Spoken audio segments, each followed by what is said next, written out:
Euh, Constitution, droits et libertés. Tel est le thème qui a été choisi pour commémorer la 11e année de la disparition de notre regretté Abdel Hamor Allah yarhamou. Je, je laisserai dans ce qui suit à mes collègues et amis le soin de traiter en droit constitutionnel positif, comparé tunisien, les questions euh, inscrites dans ce programme. Je me limiterai à quelques réflexions générales. La première est relative à l'expression droits et libertés. On peut distinguer les droits et libertés de deux manières. En un premier sens, toutes les libertés que le droit positif garantit sont des droits. En dehors de la garantie par le droit positif, les opinions divergent. L'école moderne de droit naturel, de Hobbes jusqu'à Rousseau, qualifie ces libertés de droit naturel, alors que le positivisme juridique les tient pour des revendications politiques, des principes moraux ou religieux, mais les écarte du champ du droit, des règles justiciables. Michel Troper écrit dans ce sens: si l'expression les droits de l'homme désigne des droits que les hommes posséderaient et exerceraient indépendamment de l'État, alors, du point de vue strictement positiviste, le problème est très vite résolu. Il n'y a pas de droits de l'homme. Pour les positivistes, en effet, les droits de l'homme, comme tous les droits subjectifs, ne deviennent des droits que s'ils sont garantis par l'ordre juridique positif, et d'abord par la Constitution, et également par les organes de l'État. Ils n'intéressent la science du droit qu'en tant que droit positif. Dans ce sens-là, donc, toutes les libertés sont des droits, si elles sont garanties par le droit positif. On peut, dans un deuxième sens, distinguer les droits et libertés à un autre point de vue. Toutes les libertés garanties par le droit sont des droits, on l'a vu, mais l'inverse n'est pas vrai. Les droits ne sont pas tous des libertés. En effet, la liberté est un droit au choix, le droit d'une personne de faire ou de ne pas faire quelque chose. Mais il y a des droits non réductibles à des libertés. Ce sont les droits à quelque chose. Le langage naturel exprime bien cette distinction, puisqu'il est correct de dire le droit à la vie, mais il est incorrect de dire le droit de la vie.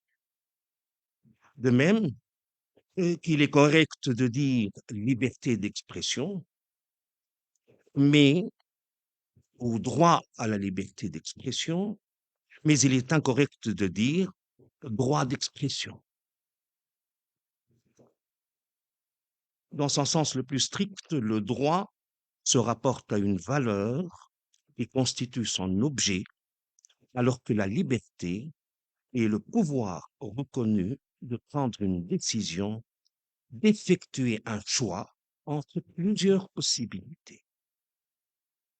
Au total, dans la mesure où toutes les libertés sont des droits, nous utiliserons dans ce qui suit l'expression droit de l'homme ou droit de la personne humaine pour rester à mi-chemin entre deux possibilités. La deuxième réflexion est relative à l'objet de ces journées. Cet objet se limite-t-il à deux termes, constitution d'une part et droit de la personne humaine d'autre part? Si par constitution, on entend la norme suprême dans un État, issu de la volonté de l'autorité suprême, le titulaire de la souveraineté, et donc le pouvoir constituant originaire, s'impose au pouvoir constitué, alors la Constitution est la pierre angulaire de l'état de droit. Par ailleurs, si dans les droits de la personne humaine, on considère, conformément à l'article 25 du Pacte international relatif aux droits civils et politiques, que tout citoyen, je cite, a le droit et la possibilité, sans aucune des discriminations et sans aucune restriction déraisonnable, petit a, de prendre part à la direction des affaires publiques, soit directement, soit par l'intermédiaire de représentants librement choisis. Petit b, de voter et d'être élu au cours d'élections périodiques, honnêtes, au suffrage universel et égal et au scrutin secret, assurant l'expression libre de la volonté des électeurs. Petit c, d'accéder dans des conditions générales d'égalité aux fonctions publiques de son pays, fin de citation, alors les droits de la personne humaine sont indissociables de la démocratie. Ils en sont même le fondement. Il découle de ce qui précède que l'on peut comprendre le titre de ce colloque comme signifiant État de droit, droit de la personne humaine et démocratie. L'objet de ce colloque est dès lors un rapport non pas à deux, mais à trois termes. Ce rapport peut être traité à deux niveaux, au niveau théorique d'une part et au niveau des faits d'autre part. La théorie. Au plan théorique, droit de la personne humaine, démocratie, état de droit condense la philosophie juridique et politique libérale. Ils doivent, ils sont indissociables, plus consubstantiels, ils doivent être acceptés ou rejetés en bloc. On ne peut en sélectionner un ou deux et rejeter l'autre ou les autres. Isoler le mot démocratie pour nommer un système qui rejette les droits de la personne humaine ou l'état de droit revient à légitimer un système politique et non pas un système politique, socialiste par exemple, islamiste ou autre, par référence aux valeurs d'un autre système, le système libéral. C'est ce qui se passe quand on parle de démocratie populaire, qui était le nom de la plupart des États d'Europe de l'Est, ou d'un État de droit socialiste, à la manière de l'article 5 de la Constitution chinoise du 4 décembre 1982, telle qu'elle a été amendée en 1999. On ne peut penser la démocratie sans droits de la personne humaine, et on ne peut penser la démocratie et les droits de la personne humaine sans état de droit. Ce sont les deux moments de notre année. Les droits de la personne humaine et la démocratie. La démocratie concerne le peuple. Les droits de l'homme concernent les individus. Et pour une part d'entre eux, uniquement les individus citoyens. Sont alors deux choses différentes. Et d'abord, qu'entend-on par peuple? Ce mot a une signification juridique, une signification politique et une fonction idéologique qu'il nous faut distinguer. En droit constitutionnel, j'écarte ici la signification juridique de ce mot en droit international public. En droit constitutionnel, le peuple est l'universalité des citoyens. Le peuple est l'ensemble des citoyens. Il est distinct de la population, qui est l'ensemble des habitants d'un territoire. En sciences politiques, Le peuple se distingue également de la population, mais dans un autre sens. La population est l'élément humain d'un État qui se définit par un territoire et qui accepte d'être soumis à un pouvoir. En tant que telle, la population est un être passif.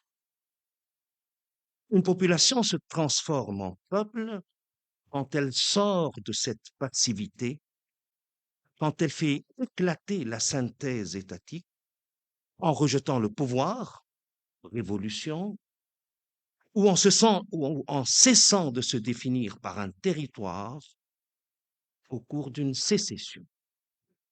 L'irruption d'un peuple est à la fois rare, fugace et violente.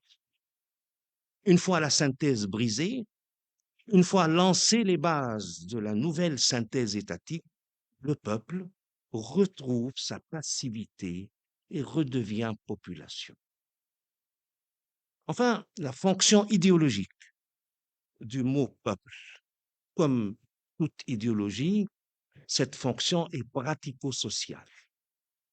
Elle exploite la mythologie politique associée à ce mot, au mot peuple, afin de légitimer un pouvoir ou une décision donnée, à provoquer l'assentiment légitime à ce pouvoir ou à cette décision.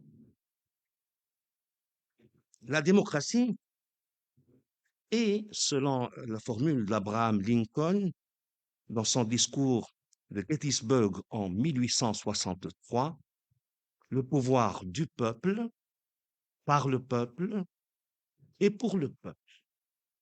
Mais qu'est-ce que cela signifie? Le pouvoir du peuple réfère au titulaire de la souveraineté. Dire que le peuple est souverain signifie que sa volonté est au fondement de l'État et de son droit. Il est le pouvoir constituant originaire. Il l'est en tant qu'auteur de la Constitution. Mais comment peut-il en être l'auteur? Par la Révolution, peut-on répondre. Mais les révolutions sont dans l'histoire de l'humanité rarissimes. Les cas dans lesquels une écrasante majorité de la population constituée de différentes classes et catégories sociales a rejeté le système politique, économique, social et culturel, si telle est la définition de la révolution, ces cas se comptent sur les doigts de deux mains. Par contre, on cherchera en vain le cas d'un peuple qui a établi un nouveau système politique, économique, social et culturel, et encore moins un nouvel ordre juridique. La raison en est simple. L'irruption d'un peuple est violente et fugace, éphémère. Un peuple ne s'affirme que pour briser une synthèse, mais il reviendra à ses représentants de bâtir un nouveau système. Ceux-ci seront élus. Ils pourront soumettre des textes à son approbation pour la voie référendaire, notamment une nouvelle constitution. Mais il faut bien voir que dans les deux cas, ce n'est pas l'entité peuple qui agit, mais des individus. Ce sont des individus citoyens qui élisent et ce sont des individus citoyens qui votent. Il en résulte que la démocratie est à son origine le droit de la personne citoyen, de l'individu citoyen. Le pouvoir par le peuple, dit-on. Cette formule est relative à l'exercice de la souveraineté, non plus à son fondement.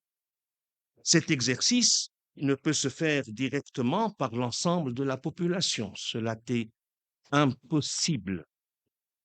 Il ne peut se faire que par le vote, soit pour choisir des représentants, soit encore une fois pour adopter ou rejeter des textes. Or, le vote est le fait d'individus citoyens. Le peuple est une abstraction, le peuple ne vote pas. De même, si l'exercice direct, et même si l'exercice direct du pouvoir par l'ensemble de la population était possible, il serait encore une fois le fait d'individus citoyen.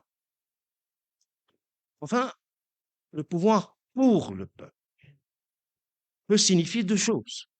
Soit que l'exercice du pouvoir se fait dans l'intérêt du peuple, soit qu'il se fait dans l'intérêt général.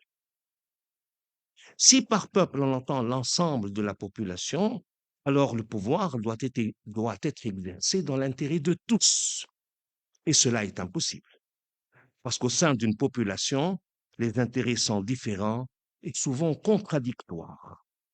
Si par peuple on parle par contre d'une partie élue du peuple, de la population, une classe ou une catégorie, il faut alors déterminer l'autorité qui décide quelle est cette classe ou cette catégorie. Si on arrive à déterminer qui décide qui est le peuple, alors on doit conclure que c'est cette autorité qui est le peuple. Puisqu'autrement, cette classe ou cette catégorie n'aurait pas cette qualité. C'est d'ailleurs cette conception qui, dans la pratique, a été celle d'Abraham Lincoln, puisqu'il considérait que les esclavagistes ne font pas partie du peuple américain. Si par contre,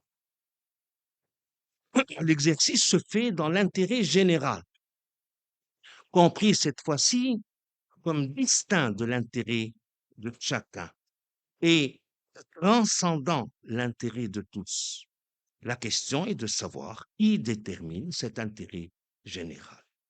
Qui assure les arbitrages?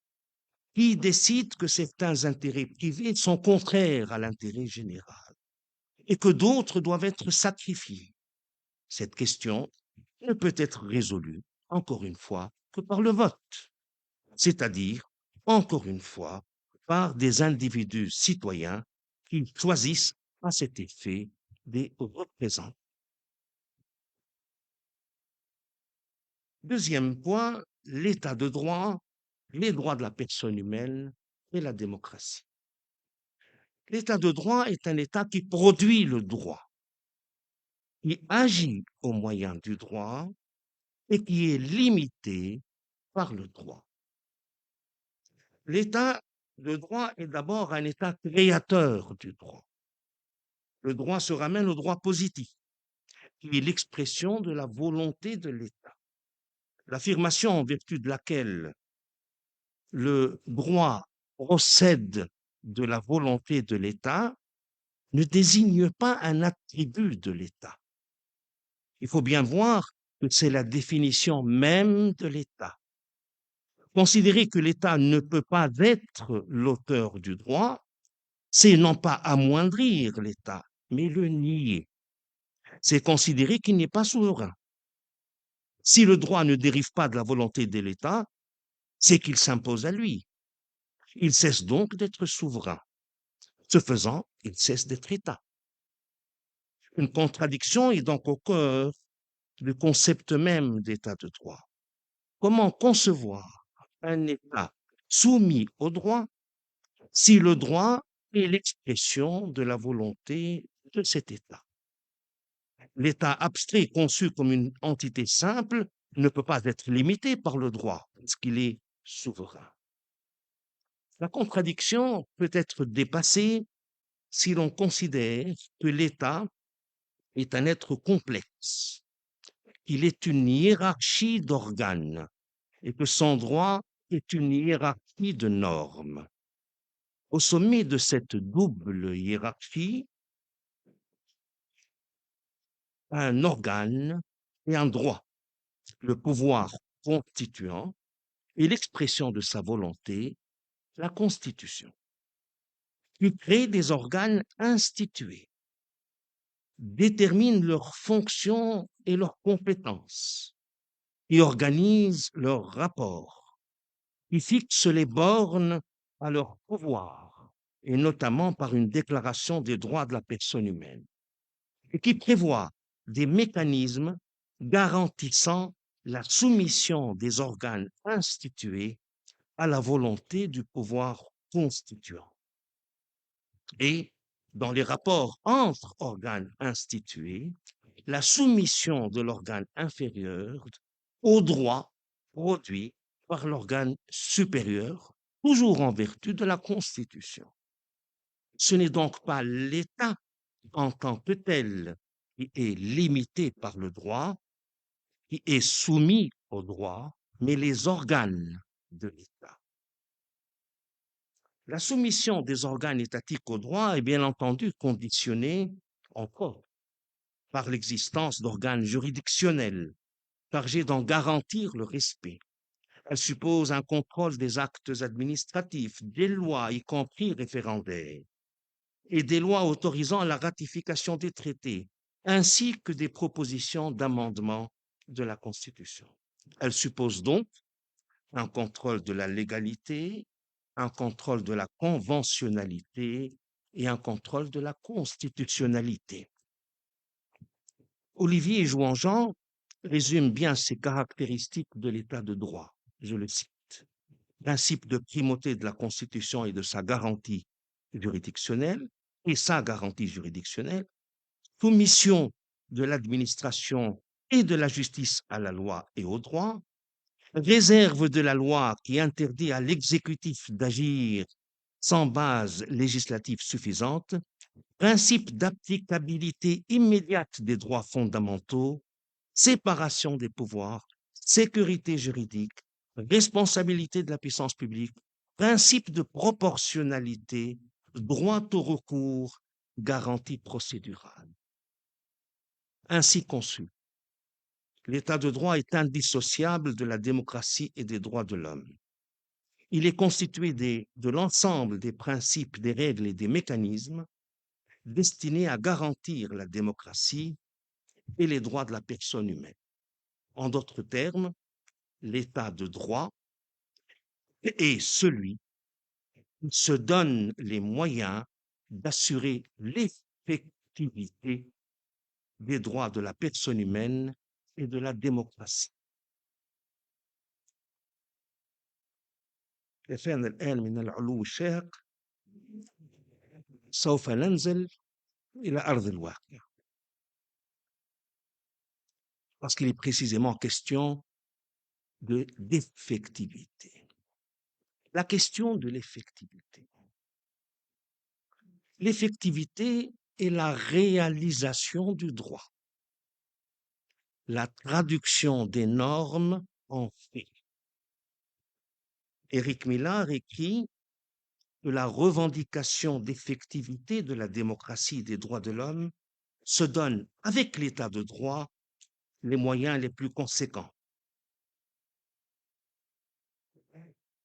L'effectivité de la démocratie, des droits de l'homme, et donc l'efficacité de l'état de droit, a à la fois le statut de cause et d'effet de l'adhésion aux valeurs dont elles sont la traduction.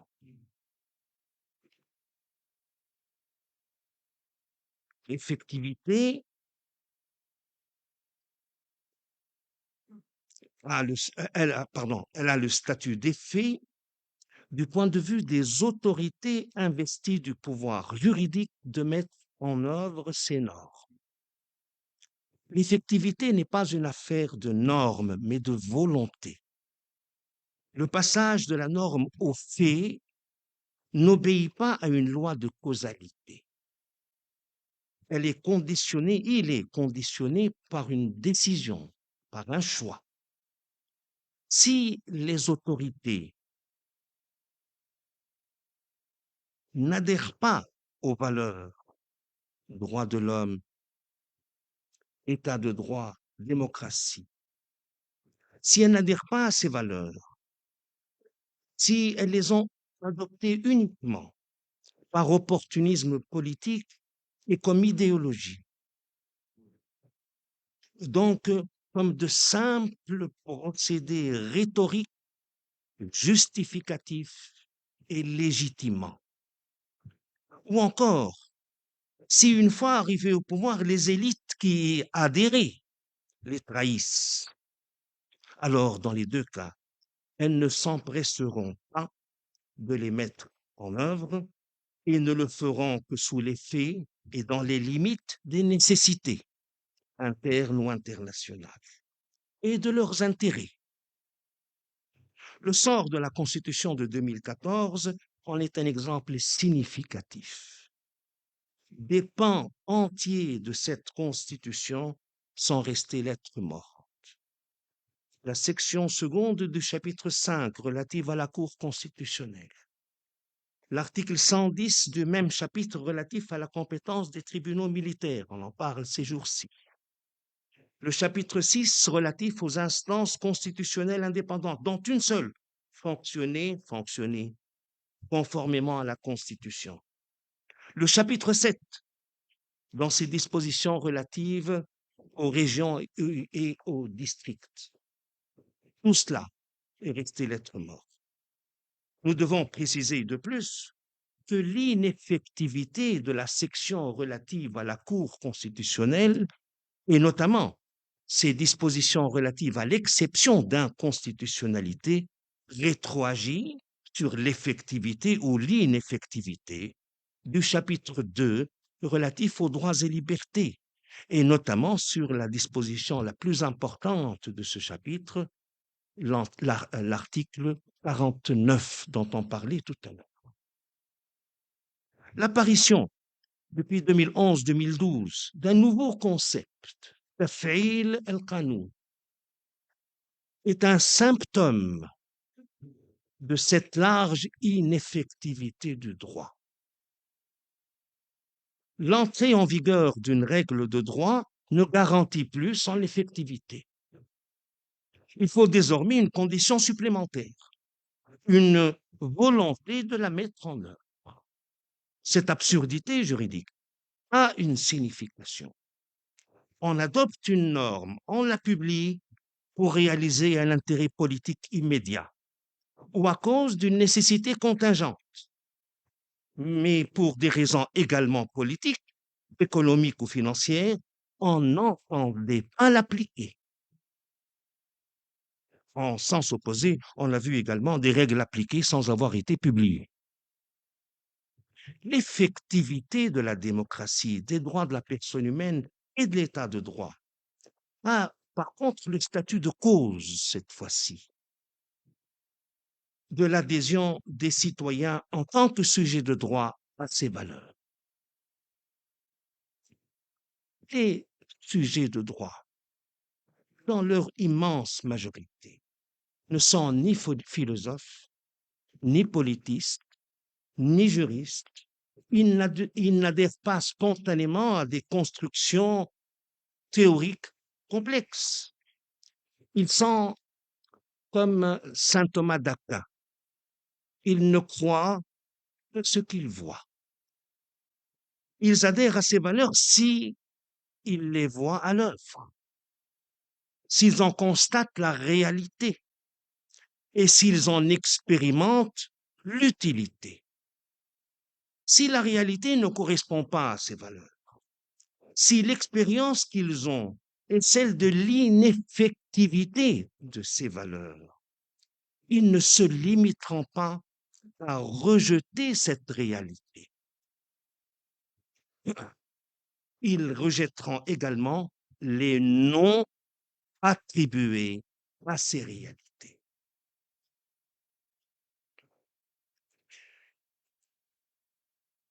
Si la réalité qu'ils subissent est nommée par ceux qui en sont responsables, c'est-à-dire par les gouvernants, si elle est nommée démocratie, état de droit et droit de la personne humaine, alors ils rejetteront également ces noms-là. Un observateur éclairé considérera qu'ils auront ainsi jeté le bébé avec l'eau du bain, mais il serait bien peu avisé. Car du point de vue des sujets, il n'y avait aucun bébé avec l'eau du bain. Il n'y avait que de l'eau, sale de surcroît. Constitution, droit de la personne, état de droit ne sont pas pour les sujets de droit pour la vox populi, les référents de théorie et de valeurs, mais des mots par lesquels les gouvernants ont nommé leurs pratiques. Les sujets de droit, encore une fois, je le précise, dans leur immense majorité, mettent des noms sur des choses, sur des vécus, pas sur des théories et des constructions intellectuelles. Et s'ils détestent ces choses, ces vécus nommés démocratie, droit de la personne humaine, état de droit, parlement, parti politique, alors ils détesteront ces mots aussi. Ces mots seront alors pour eux synonymes de domination, de paupérisation, d'anarchie, de corruption, de prédation. Et ils seront confortés dans ces amalgames par les sentences des élites antidémocratiques. On entendait un hier qui disait que la corruption avait pour cause la démocratie. Et s'ils avaient pour ces mots quelques considérations au moment des promesses, au moment des revendications, au moment de la révolution, ils les déconsidèrent au vu des réalisations. Ce qui précède jette une lumière nouvelle sur ce qu'on appelle culture des droits de l'homme ou de la démocratie. Cette culture ne s'acquiert pas par l'enseignement. Cette culture ne s'acquiert pas sur les bancs des écoles, ni par les études. Cette culture ne s'acquiert que par l'expérience. Elle se perd aussi par l'expérience. Beaucoup de ceux qui, en 2011, revendiquaient la démocratie et les droits de l'homme les ont reniés au vu des réalités auxquelles elles ont été associées. Beaucoup, ne s'offusquent ni du pouvoir d'un seul, ni du retour au présidentialisme, ni de la remise en cause de la séparation des pouvoirs, ni des atteintes à l'indépendance de la magistrature. Au contraire, ils les revendiquent, ils les considèrent comme des redressements. Cette indifférence aux valeurs des droits de la personne humaine, de la démocratie et de l'état de droit, et plus généralement cette dépolitisation, est-elle définitive? On peut et on doit espérer que non. Les droits de la personne humaine, la démocratie et l'état de droit sont des valeurs. Et les valeurs ne sont ni vraies ni fausses. Elles peuvent être argumentées. Elles ne peuvent pas être démontrées. Ainsi en est-il du fondement philosophique le plus largement partagé de la démocratie et des droits de la personne humaine. L'existence d'un état de nature antérieur à l'état social, dans lequel n'existent que des individus titulaires de droits qui dérivent de leur nature d'être humain, des droits qui figurent dans le contrat social qui crée l'État et qui lui donne pour mission de les garantir. Cette philosophie, ce fondement, est une pure fiction, ou au mieux, une hypothèse logique transcendantale à la manière de la norme hypothétique fondamentale de Hans Kelsen. Il doit supposer pour considérer que le droit est obligatoire. Il est en effet historiquement établi qu'un tel état de nature n'a jamais existé. On peut y adhérer, non pas pour prouver les valeurs de la démocratie, les droits de la personne humaine, mais pour les justifier.